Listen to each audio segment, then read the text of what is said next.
Hello! Here we are again, once again. This is your certified turista, ang lalaking walang pahinga, always on the go, always on the move, pahatid and pasundo, rent-a-car. Ayan, bago tayo gumora, syempre hindi natin pwedeng kalimutan ang ating thought and word for today. Yan. Sabi nga no one is great. No one will be great alone. Ayan. Sa Tagalog, walang pwedeng maging sikat. O hindi ka pwedeng maging kahit ikaw yung pinakamatalino, ikaw yung pinakamagaling na tao, ikaw yung pinakamagaling sa lahat nang nag-iisa.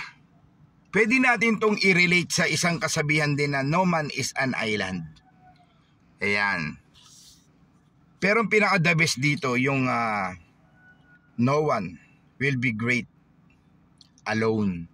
Napakaganda, napakaganda. Napakinig ko kanina ang aga-aga. Kung kilala natin, alam ko kilala naman siguro to ng karamihan, si Steve Jobs. No? Si Steve Jobs, kung kilala nyo. Kung bakit tayo may magagandang cellphone, yung Apple, yung pinagmula ng technology ng cellphone. Yan, yung mga iPad hanggang sa naging kung ano-ano na. May nagtanong kay Steve Jobs, ano ba ang sikreto mo? Bigla kang sumikat, bigla kang yumaman. Anong sikreto mo ng galing mo? Bakit ganyan kakatalino? Anong sinagot ni Steve Jobs? Dahil yan sa mga naging kasama ko. Bumuo siya ng isang team. Kumuha siya ng magagaling na team na siyang tumulong sa kanya. Pinagsama-sama nila yung kaalaman na yon at yung gusto niyang mangyari at yung nalalaman niya. Hindi siya nagyabang. Ang sinabi niya, dahil yan sa mga naging kasama ko. Lagi nating tandaan, no one will be great alone. Kahit anong galing mo, kahit anong talino mo, kailangan mo ang kasama mo. For example, may isang basketball player. Ang galing niya sumute, ang galing niya tumira. Sikat na sikat siya. Pero binubo siya ng tao, ayaw sa kanya. Sinisigawan siya, wala yan, loser, wala yan, hindi ang papasok. Bakit? Kasi nayayabangan na sa kanya, kasi ayaw sa kanya. So hanggang sa nasisira na yung diskarte niya, isang beses sumablay hindi na pumasok yung tira niya dahil apektado na sa mga naririnig niya. Walang sumusuporta. Kahit anong galing mo. Ngayon, nag-experiment sila. Kumuha sila ng hindi marunong. Hindi makashoot, hindi tumatama ang bola sa ring kahit anong gawin. Pero pinapasok nila yung mga audience. Anong sabi ng mga audience? Go, go lang, kaya mo yan. Sige, makakashoot ka rin. Kaya mo yan, gagaling ka rin. Anong nangyari dun sa hindi marunong? Naging magaling. Naging shooter. Dahil sa suporta ng nasa paligid. Kailangan natin. 'Di ba? Higit sa lahat, kailangan natin ng Diyos. Siya. Kailangan natin sa buhay natin, huwag natin siyang kalilimutan. Hindi tayo magiging sikat, hindi tayo magiging mayaman, hindi tayo magiging magaling kung hindi sa Kanya. At sa mga taong nasa paligid natin. 'Di ba? Ganyan lang ang buhay, that's life.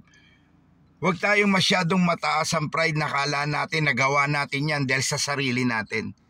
Bakit ka naging mayor? O bakit ka naging congressman? O bakit ka nandyan sa government? Bakit ka nasa senado?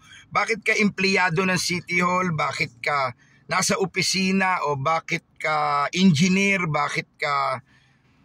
So whatever. Dahil yan sa mga nasa likod mo. Dahil yan sa mga sumuporta sa'yo. Pangalawa, bakit ka may mabuting anak? Halimbawa, bakit ka may magaling na anak? Dahil yan sa'yo. Dahil yan sa mga magulang, mga kapatid na nasa paligid na nag-i-encourage, sumusuporta, nagpapayo ng mga magagandang bagay. Kaya gumaling yung anak. Nagtapos, tumulong sa magulang, umunlad ang buhay ng pamilya. Dahil yan sa nasa likod niya. Lahat ng bagay may dahilan, lahat ng bagay kailangan ng suporta. Tayo, walang iba, si Lord. Si Lord ang unang suporta natin. Everything will come your way. All the blessings will come your way. Lahat ng blessings bababa sa'yo. Kailangan natin siya. Pangalawa, ang mga nasa paligid natin. Pamilya, kaibigan, barkada, kumpare, kumare. Yung mga totoo lang. Yan. No one will be great alone. Lagi nating tandaan yan. Lahat tayo kailangan natin ang bawat isa. Pero siyempre, una si God.